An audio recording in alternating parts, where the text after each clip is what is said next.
तो जय हिंद दोस्तों, गुड मॉर्निंग। तो आप लोग कैसे हैं?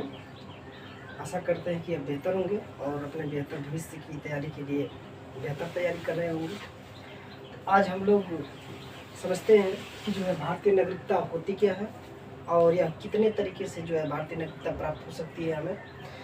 तो इस विषय में जो है हमारा संविधान भाग 2 में अनुच्छेद 5 से 11 तक में बताता है कि भारतीय नागरिकता जो है किस प्रकार से प्राप्त होगी और किस प्रकार से उसका अंत हो सकता है। ठीक है, तो इस संबंध में हमारी जो है ब्रिटेन की तरह ही हमारी भारतीय नागरिकता भी एकल नागरिकता है। अर्थात ब्रिटेन में कौन सी नागरिकता है? एकल नागरिकता है। तो हम इस बात को याद रखेंगे कि जो है ब्रिटेन में एकल नागरिकता है। इसी प्रकार से भारत में भी एकल नागरिकता है।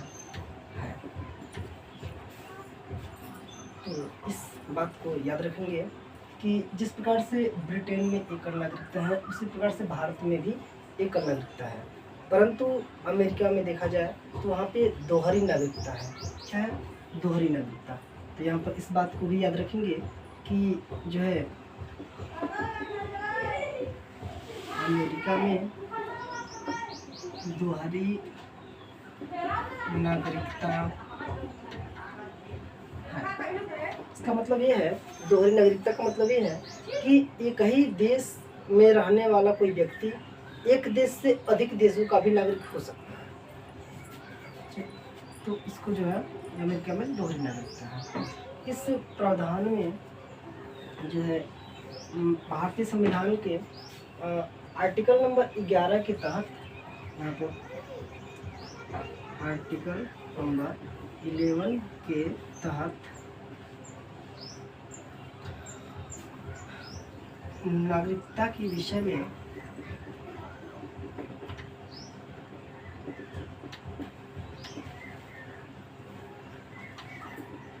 संबंध में सांसद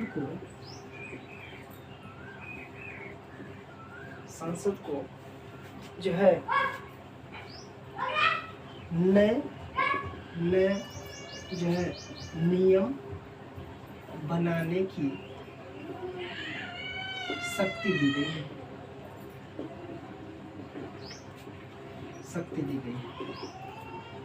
ठीक है, इस बात को याद रखेंगे कि भारतीय नागरिकता जो है भाग 2 में इसके बारे में बताया जाता है आर्टिकल नंबर 5 से 11 तक।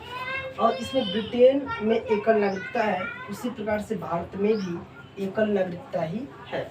हम भारतीय हैं तो किसी और देश की नागरिकता ग्रहण नहीं कर सकते हैं। दूसरा है कि अमेरिका में जो है दोहरी नागरिकता है, मतलब कि एक देश से दो देशों के बीच में जो है नागरिक हो सकते हैं। आर्टिकल नंबर 11 के तहत नागरिकता के संबंध में सांसद को नए नियम बनाने का जो है प्रावधान है, यानी शक्ति दी गई है। ठीक है, अच्छा, यह जो है यह 1955 में यह अधिनियम, तो आप लोग इसको कॉपी कर सकते हैं। इसके बाद जो है इसमें जाते हैं।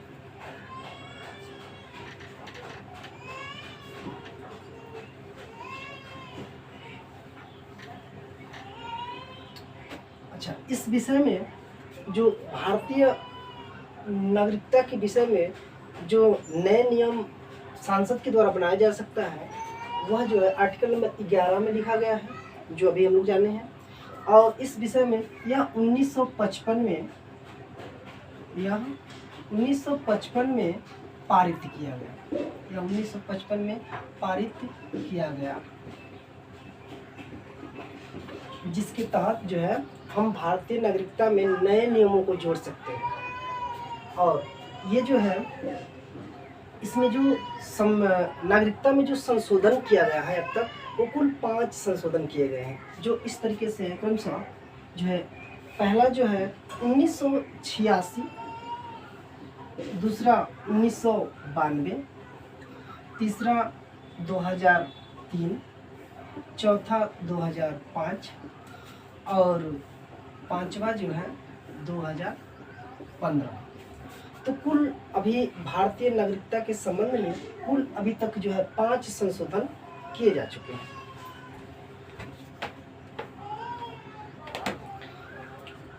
ठीक है, तो अभी इतना जो है हम लोग समझ गए कि जो है 5 बार जो है हमारे भारतीय नागरिकता में क्या किया गया है, संशोधन किया गया है, जो 1955 में पारित किया गया था, जो हमें सांसदों के द्वारा जो है इसमें नए प्रावधान जोड़ने की शक्ति देता है।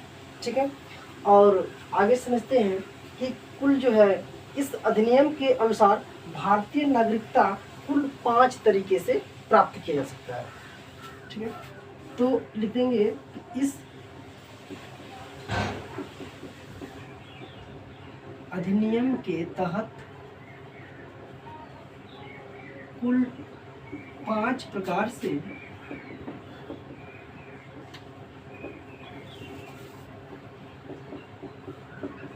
भारतीय नागरिकता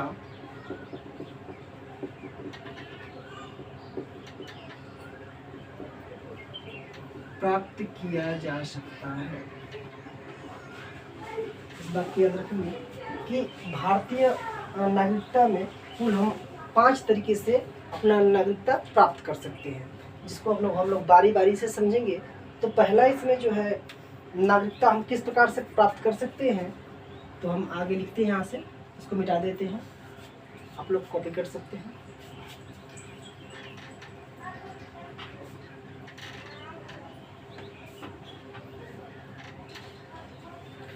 तो पहला जो हमें नागरिकता प्राप्त करने का जो तरीका है वो है जन्म से, बाय बर्थ। तो पहला जो नागरिकता है वो हम जन्म से प्राप्त कर सकते हैं। अच्छा, यह किस तरीके से प्राप्त किया जा सकता है हम अभी आपको समझाते हैं।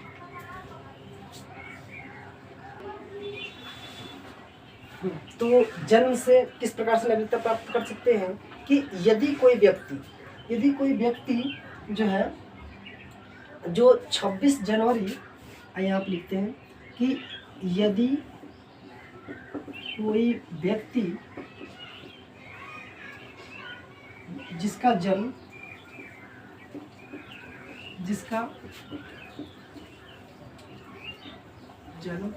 26 जनवरी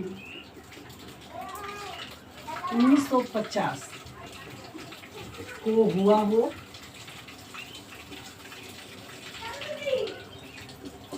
या उसके बाद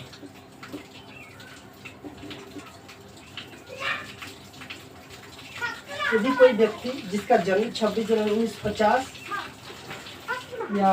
या उसके बाद हुआ हो तो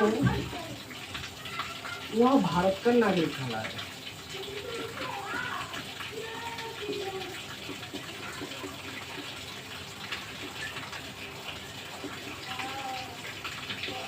और भारत का नागरिक कहलाएगा। हाँ, परंतु एक नए अधिनियम जो 1986 के तहत 1986 के तहत यह प्रावधान किया गया, जो पहला संशोधन हुआ नागरिकता के विषय में, वह जो है वो कहता है कि यदि कोई व्यक्ति जो 26 जनवरी 1950 को या उसके बाद भारत में उसका जन्म हुआ हो तो भारतीय नागरिक कहलाएगा। परंतु जो है उसके जन्म के समय किसी माता या उसके पिता किसी एक का भारतीय होना आवश्यक है। तो 1986 के तहत व्यक्ति के जन्म के समय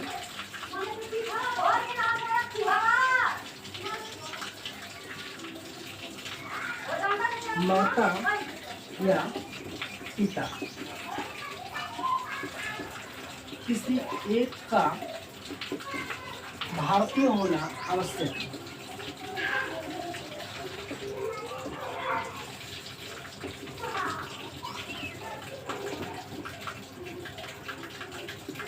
अवश्य इस बात को समझिए कि जन्म से किस प्रकार से जो है हम लोग नागरिकता प्राप्त कर सकते हैं कि यदि कोई व्यक्ति जिसका जन्म 26 जनवरी 1950 या उसके बाद हुआ हो तो वह भारत का नागरिक कहलाएगा। परंतु 1986 के संशोधन के तहत जो है व्यक्ति के जन्म के समय माता या पिता किसी एक का भारतीय होना आवश्यक है, तभी वह भारत का नागरिक कहलाएगा, परंतु अन्यथा वो भारत का नागरिक नहीं होगा। चलिए, तो अब जानते हैं कि वंश परंपरा से किस प्रकार से जो है नागरिकता प्राप्त हो सकती है। पहला आपको अभी बताया कि जन्म से किस प्रकार से नागरिकता प्राप्त हो सकती है, दूसरा है कि वंश परंपरा से बाय डिसेंट। अच्छा, इसके तहत यदि किसी व्यक्ति का जन्म भारत के बाहर किसी अन्य देश में हुआ है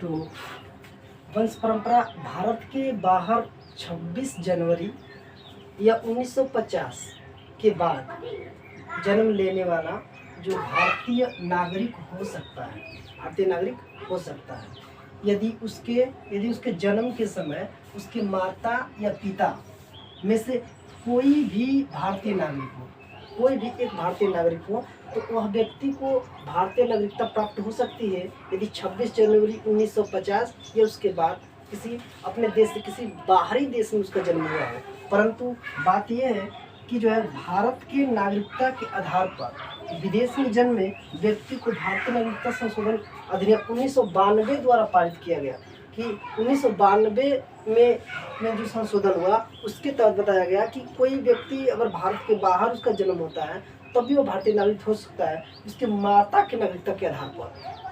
तो ये दूसरा तरीका हो गया भारतीय नागरिकता प्राप्त करने की। अब हम लोग जानेंगे कि तीसरा जो तरीका है वो किस प्रकार से जो है भारतीय नागरिकता देता है हमें, तो उसको समझते हैं हम लोग।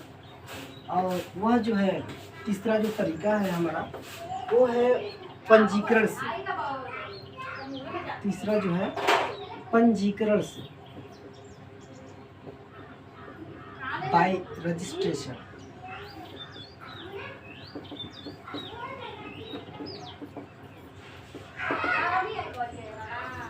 पंजीकरण के द्वारा जो है हम लोग, जो तीसरा तरीका है कि पंजीकरण के द्वारा जो है हम लोग भारतीय नागरिकता क्या कर सकते हैं, प्राप्त कर सकते हैं।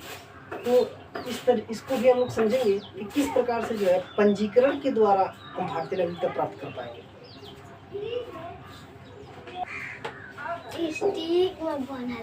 ठीक है, तो तीसरा जो नागरिकता प्रदान करने की जो नियम है वो है पंजीकरण से। और इसमें लिखा गया कि पंजीकरण के आवेदन करने की तिथि से 6 माह और अब कितना है 5 वर्ष पहले भारत में निवास करने वाला व्यक्ति वो जो है नागरिकता प्राप्त कर सकता है।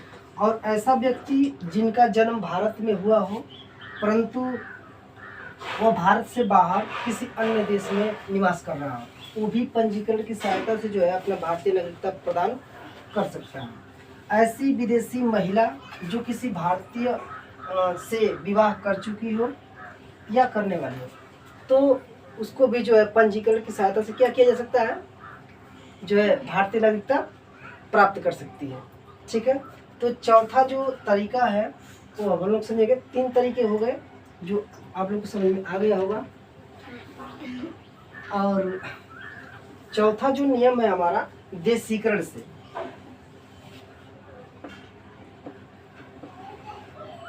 चौथा जो नियम है वो है देशीकरण से।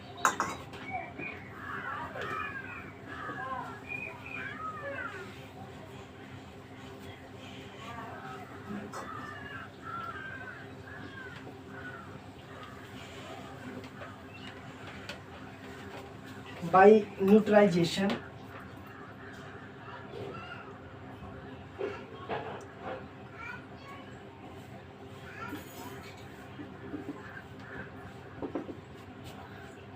चौथा ये है तरीका जो है जिसके सहायता से हम लोग भारतीय नागरिकता प्राप्त कर सकते हैं। तो चौथा जो नियम है जिसकी सहायता से हम लोग क्या कर सकते हैं, भारतीय नागरिकता प्राप्त कर सकते हैं, वो है देशीकरण से, बाई नेचुरलाइजेशन। कोई विदेशी व्यक्ति जो 10 वर्ष से भारत में निवास कर रहा हो, वो देशीकरण के माध्यम से प्रमाण पत्र प्राप्त करके भारतीय नागरिक बन सकता है। ठीक है, तो ये चौथा नियम है जिसके सहायता से वो भारतीय नागरिक हो सकता है। और जिस प्रकार से कि हम लोग जानते हैं कि जो है भारतीय संविधान हमको कुल 5 तरीके बताती है, जिसके 5 नियम दिए हैं, जिसके माध्यम से हम लोग क्या कर सकते हैं, भारतीय नागरिकता पा सकते हैं। तो हम लोग 4 जान गए। अब जो है आखिरी है पांचवा वो है नागरिकता प्राप्त करने का तरीका भूमि के अर्जन द्वारा। भूमि के अर्जन द्वारा।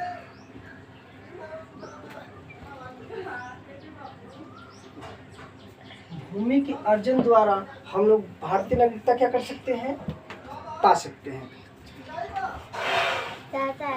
हट जाओ। हाँ, तो भूमि के अर्जन द्वारा 5वां है बाई एक्विजिशंस ऑफ लैंड। मतलब 5वां कौन सा तरीका है जिसके माध्यम से हम लोग भारतीय नागरिकता प्राप्त कर सकते हैं, तो भूमि के अर्जन द्वारा। अर्थात अगर भारत किसी नए भूभाग को अपने भारतीय भूभाग में मिला लेता है, तो उस पर रहने वाले जो व्यक्ति हैं वो स्वतः ही उनको क्या मिल जाएगी, भारतीय नागरिकता प्राप्त हो जाएगी। अर्थात कोई युद्ध के दौरान किसी नए भूभाग को जीत करके अपने देश में मिला लिया जाए, तो उस पर रहने वाले प्रत्येक व्यक्ति को इस अपने देश में रहने वाली जो नागरिकता प्राप्त हो जाएगी, अर्थात भारतीय नागरिकता प्राप्त हो जाएगी। तो यह 5 तरीके हैं जिसके माध्यम से जो है भारतीय नागरिकता प्राप्त कर सकते हैं। तो आशा करते हैं कि आप लोगों को बेहतर तरीके से समझ में आया होगा। ठीक है, अगर आया हो समझ में तो वीडियो को लाइक करें। धन्यवाद। सब्सक्राइब करें।